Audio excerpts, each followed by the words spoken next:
Oke, are you ready bro? Jadi semangat jadi yuk. Halo kawan-kawan, hari ini saya berkesempatan bercerita lagi tentang perjalanan ke Gunung Putsago. Jadi Gunung Putsago ini terletak di Kabupaten Pidijaya, Kecamatan Gempang kalau saya nggak salah, nanti boleh dikoreksi juga kawan-kawan. Perjalanan ini dimulai di bulan 12, awal bulan 12 tahun kemarin, 2023. Perjalanan ini dimulai itu hari Jumat. Saya dari Banda Aceh itu udah prepare sekitaran jam 6 pagi itu saya udah prepare barang-barang packingan dan segala macam. Setelah itu tepat di jam 9 itu saya berangkat dari kosan menuju ke Tubulan Baru.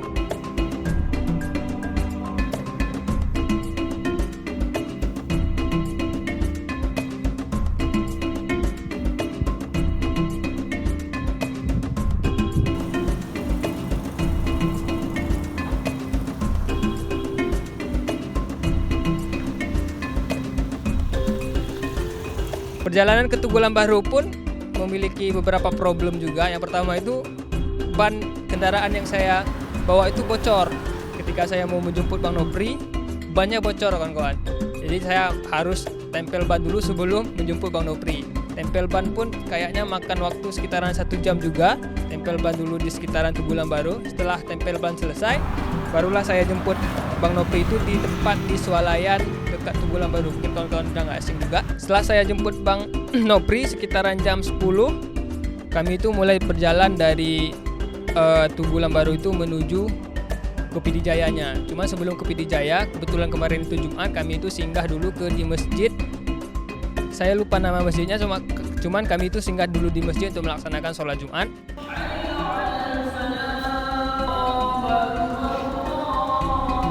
Selesai kami melaksanakan sholat Jumat, kami pun istirahat sejenak juga di masjid tersebut untuk mengembalikan stamina juga lah. Sebelum melanjutkan perjalanan, kami sama Bang Nopri ini dapat informasi di grup bahwasanya di Tugu Anak Muling itu ada razia gitu. Setelah kami prepare, kemudian Bang Nopri yang bawa. Nah, jadi setelah sholat Jumat itu kendaraan saya dibawa Bang Nopri dan saya boncengan sama Bang Nopri ini.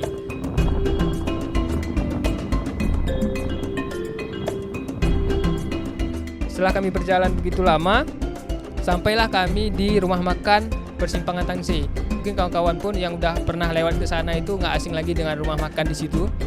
Setelah sekitaran jam 1 atau jam 2 kami sampai di situ, makan terlebih dahulu. Karena dari Simpang Pidijaya ke Tangsi itu memakan waktu sekitaran 1 jam atau 1 jam setengah. Setelah kami sampai di warung itu, kami makan siang dulu sama Bang Nopri. Di situ menunya oke. Kayak ada rusa juga, ada daging rusa, kemudian ada ungkut paya juga, itu lumayan enak lah untuk menambah stamina kita. Setelah kami makan di situ sekitaran jam 2 ataupun jam setengah 3 kami melanjutkan perjalanan lagi. Dari Tangsi ke Gempang itu sekitaran 1 jam juga, 1 jam setengah itu melewati ada beberapa pergunungan juga yang kita lewati. Kemudian ada air terjun juga yang kita lewati dari Tangsi ke Gempang.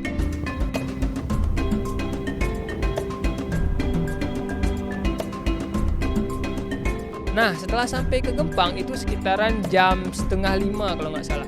Jam setengah 5 kami sampai ke Gempang. Ke Gempang itu kami di rumahnya Bang Zikri kami stay. Jam 5 itu kami berkumpul semua di rumah Bang Zikri. Kami saling kenalan juga karena ada beberapa kawan-kawan itu yang emang belum pernah kenal sama sekali. Disitulah kami berkenalan, bertukar informasi. Setelah selesai kami kenalan, kami pun prepare di rumah Bang Zikri. Waktu sholat maghrib pun tiba.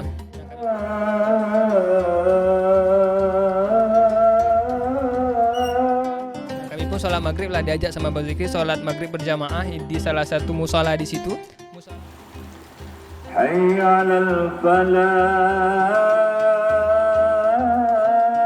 Musolanya pun sangat asri kan, kawan, sangat bagus lah karena musolanya itu emang langsung berhadapan dengan aliran sungai kecil kayak itu.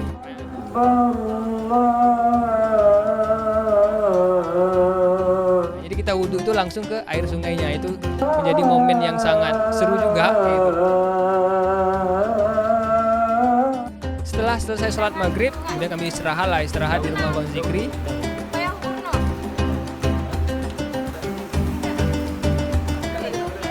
Sekitaran jam 8 atau jam 9 setelah kami packing semua, kami pun beristirahat. Paginya sekitaran jam 6 kami bangun.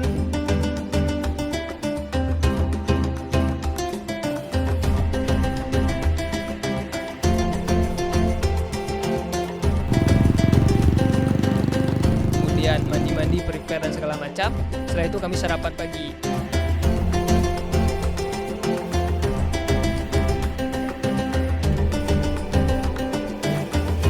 Setelah kami selesai sarapan dan segala macam, kami pun ganti baju untuk mulai pendakian. Setelah itu semua selesai, kami itu briefing terlebih dahulu tepat di halaman rumahnya Bang Zikri.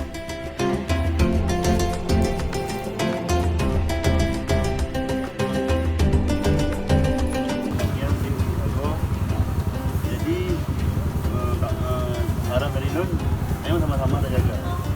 Dan yang Belum nanti menuju ke Polseknya Gempang untuk melapor.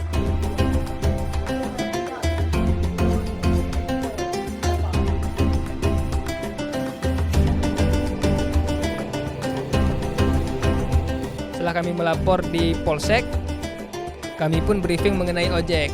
Jadi ada beberapa hal yang mungkin menjadi catatan juga, ada beberapa hal yang emang harus kita persiapkan sebelum kita naik ke Sago. Yang pertama itu kendaraan, kawan-kawan. Kalau emang kawan-kawan itu memiliki kendaraan matic, saya sarankan tinggal di perkampungan, kemudian kawan-kawan naik ojek karena lebih memudahkan. Cuman saya kemarin itu ada beberapa kawan-kawan itu ada 4 kereta pribadi yang kami paksakan naik ke Translok. Jadi kendaraannya itu mati di tengah jalan gitu, trouble di tengah jalan. Nah, selesai kami dari Polsek, kami pun briefing lagi naik ada 4 Gojek, kemudian ada 4 kereta pribadi itu menuju ke Gampong Pucuk. Nah, di Gampong Pucuk ini awal pendakiannya. Sebenarnya bukan awal pendakian juga. Awal pendakian menggunakan sepeda motor. Nah, setelah sampai di Gampong Pucuk, kami pun briefing di situ.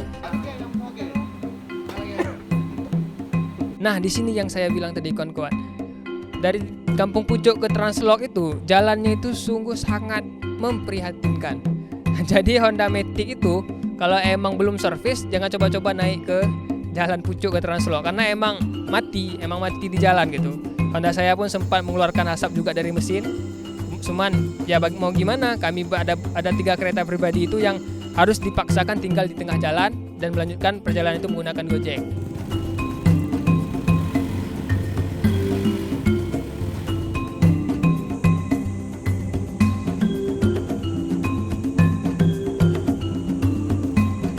Sesampainya kami di Translok itu sekitaran jam 1 atau jam setengah 2 lah. Sampainya di Translok, kami pun briefing mengenai kendaraan yang ditinggalkan tadi, kan kawan.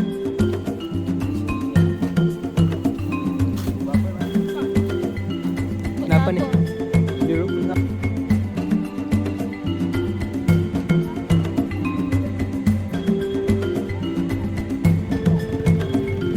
Nah, setelah kami briefing sama orang Gojek tadi, kendaraan kami itu dibawa turun nanti oleh Gojek-Gojek yang udah bawa kami tadi. Jadi 3 kendaraan yang mati di tengah jalan itu dibawa turun oleh Gojek-Gojek yang membawa kawan-kawan yang lain gitu.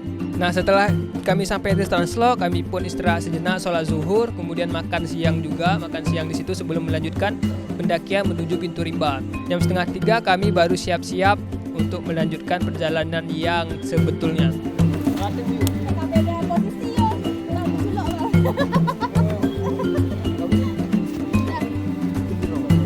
Oke, Rimba.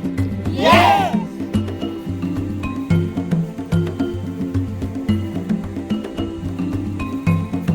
Lanjut.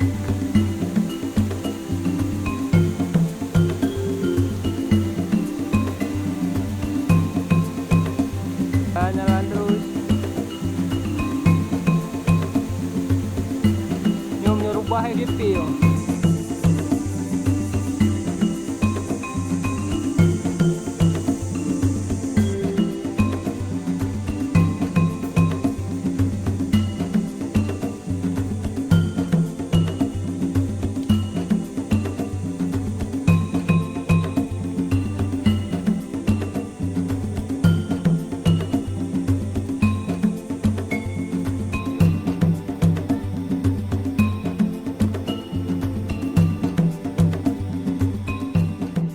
Sesampainya di Pintu Rimba ada plang-plang nama juga, kemudian ada tahun berdirinya, ada plang-plang nama yang kita temukan, kemudian di samping plang nama itu ada aliran sungai yang bisa kita minum airnya. Setelah kami sampai di situ, kami pun berjalan tidak jauh dari Pintu Rimba, di dalam hutannya Sago itu ada terdapat satu masjid kan kawan.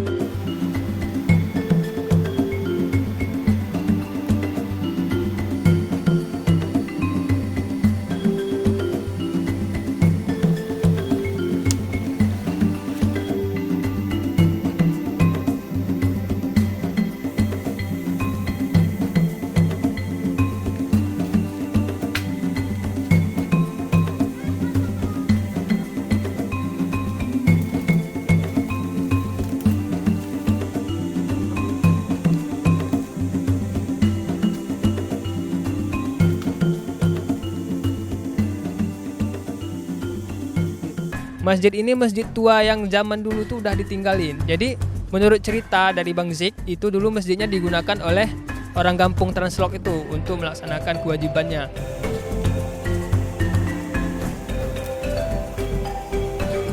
Setelah selesai dari masjid, kami pun mulai berjalan itu menuju ke PT Sigma. PT Sigma ini menjadi tempat malam pertama kami ngecamp lah. Jadi kami mulai dari masjid itu kami istirahat. Harus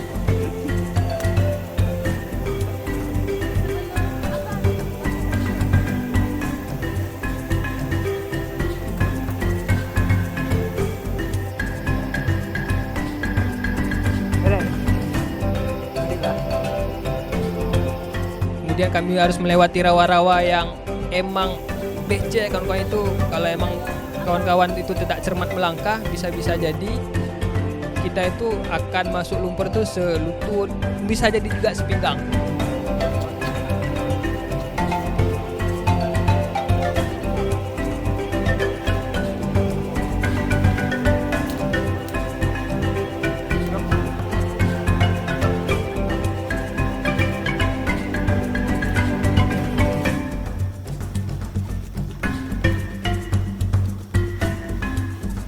Jadi hutan Sago ini emang betul-betul basah sekali kan, karena hutan lumut mungkin. Kemudian ada beberapa rawa yang sangat dalam itu harus kita lalui sebelum nanti masuk ke PT Sigma.